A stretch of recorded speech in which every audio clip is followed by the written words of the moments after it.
Hello বন্ধুরা, তোমরা সবাই কেমন আছো? আমি তো ভালোই আছি। তো দেখো, আজ বাবা হাট থেকে নিয়ে এসেছিল কাতল মাছ। তো ভাবলাম কাতল মাছের একটু কালিয়া করি।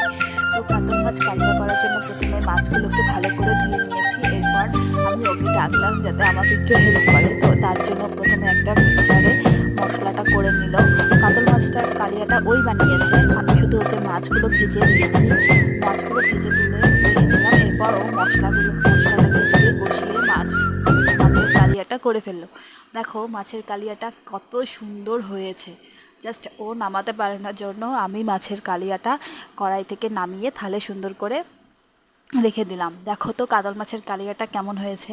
কেন বলো তো, আজকে রান্নাটা আমি আর ও রাতে রান্নাটা করেছি, কারণ আজ না মা দুপুরবেলা পড়ে গিয়ে হাঁটুতে খুব জোরে ব্যথা পেয়েছে।